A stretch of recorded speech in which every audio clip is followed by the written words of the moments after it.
Tanko, I'm going to be teaching first. So, my teaching is just war. So the Catholic teaching on war is that the Fifth Commandment says the Fifth Commandment forbids the intentional destruction of human life, and this applies to all violence forms, especially war. War is never desirable, and peace is the ideal version of what we should be avoiding conflict, and it's strictly regulated by moral law that we shouldn't do war. The just war doctrine and conditions for that is just because the Catholic Church permits war only under strict moral conditions, known as just war criteria, and it's laid out in the Catechism of the Catholic Church. And for a war to be considered just, it must meet all of the following. So the threat faced must be lasting, grave, and certain, and the damage being prevented must be serious and affect the lives and dignity of people. Does that make sense? So the war must also be declared by a lawful authority, such as the recognized government or international body. And it must be the right intention. So the intention behind the war must be to promote good or avoid evil, not to seek revenge, conquest, or economic gain. So such as World War II when Hitler was trying to take over the world. So this assumes defense from vengeance. So it's also the last resort. So if it's the only thing we can do, then it's inevitable. And also the probability of success. There must be a serious chance that the war will achieve its aims and not lead to greater suffering. So the moral conduct of war is, even when war is justified, moral law still applies. So civilians must be protected. Genocide, mass killing, torture, and terrorism are always condemned. So they can't happen, basically. The Church upholds that human dignity must always be respected, even during conflicts. So any deliberate targeting of non-combatant, so bystanders, civilians, or excess force is a grave sin. And so the Church wants us to call it peace. So while just war theory provides a moral framework for military action, the Church remains steadfast in calling on people to pray for peace, promote diplomatic solutions, work together across nations to prevent conflict. That makes sense? So we're kind of striving for peace. So this is a quote from the Diocese of St. Cloud. It says, "The Church consistently urges everyone for prayer and to action so that divine goodness may free us from the ancient bondage of war." Now, Tanko, I have a couple questions for you. So just to kind of reiterate what I just said and just make sure that you got everything that's good. So does the Church war doctrine apply to modern warfare? Yes. In fact, the Church acknowledges the modern warfare, especially with nuclear, chemical, and biological weapons. It makes these conditions for war even harder to meet due to the disproportionate and really bad consequences. Yeah, so backing on what we said, it's the Catholic Church permits war only under strict moral conditions, known as just war. So the threat must be lasting, grave, and certain, and it must have the right intention, legitimate authority. It must be a last reward, probability of success, and must be proportionate. So greater than the harm it seeks to prevent. Another question I have for you is war just when one side falls, or does just war rules and the others doesn't? The morality of war is not relative to what the enemy does. A war may still be unjust if it lacks the right intention or causes disproportionate harm, even if the other side is worse. However, the self-defense against aggression could still be moral. Yeah, so what I said again, it must be those things that I listed, the just causes and the right intentions. And also civilians must be protected, and the genocide and mass killing are always not going to be prohibited. Another question I have for you is, I spoke about the defense and revenge. So what's the difference between defense and revenge in war? Defense protects life and peace, and revenge is rooted in hate and domination. The Church teaches that violence should never be motivated by vengeance. Yeah, so war is never desirable and is seen as a sign of human failure. And peace is the ideal way, and every effort must be to avoid conflict. And so when war does occur, it must be strictly regulated by moral law. Another question I have for you is, how should soldiers act if their country enters an unjust war? They should refuse the immoral orders. They should be objected to participate in wars that violate just war principles, and they should be supported by the Church if they become conscientious objectors. Yeah, so Catholics are morally obligated to form their conscience and refuse participation in unjust acts. To what you just answered, they must refuse to obey immoral orders, object to participation in wars that violate the war principles, and it must be supported by the church if they become conscientious objectors. So that is all I have for you for the just war. Would you like me to teach, can you teach me about the death penalty? Yes, we teach about the death penalty.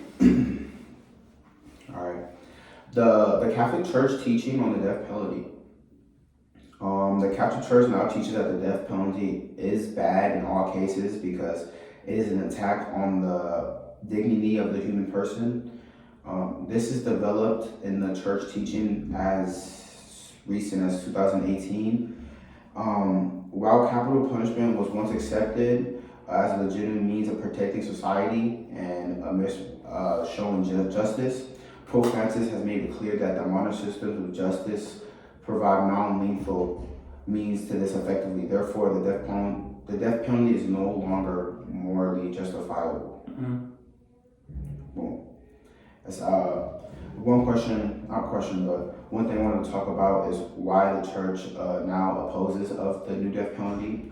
In my opinion, the church teaches that every human possesses inherent dignity.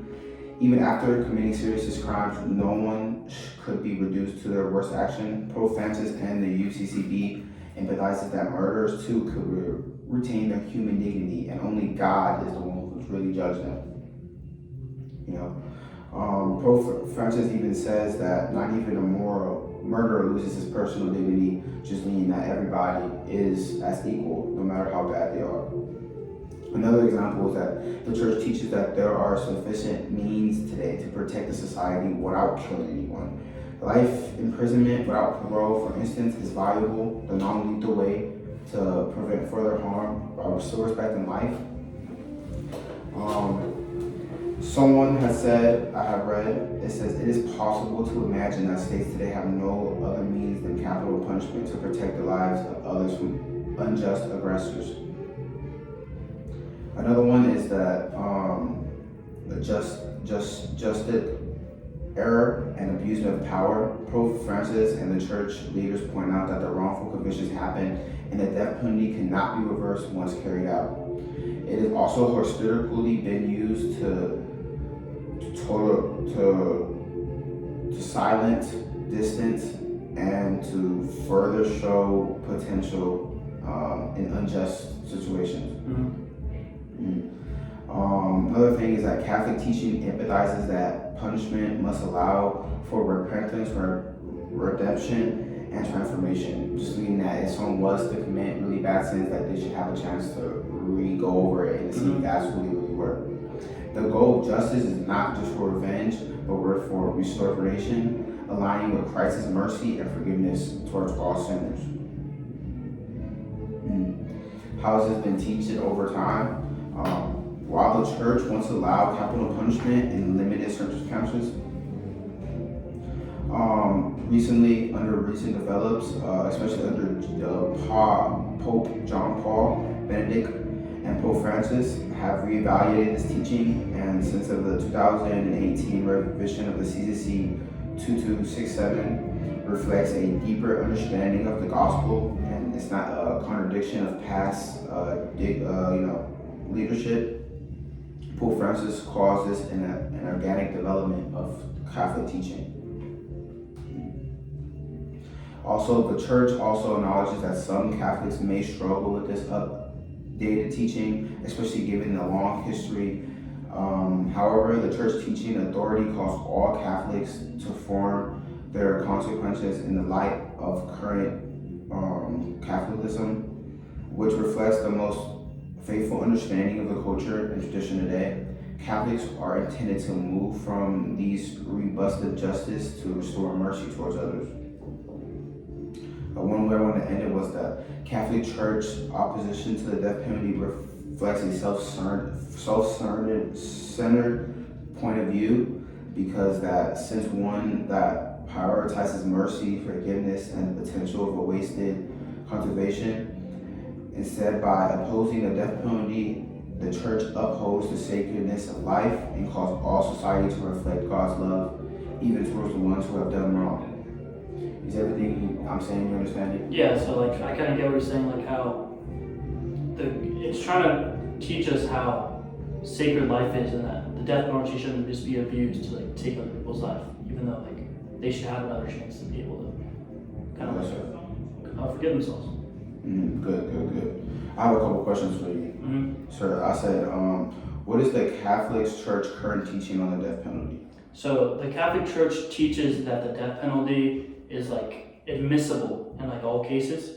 So like because it violates the dignity and sanctity of human life, it's like not gonna be like respecting others.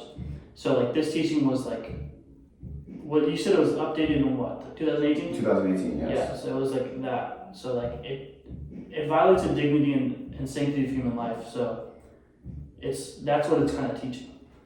Okay. Another question. Why do you think the church has changed its teaching on the death penalty over time?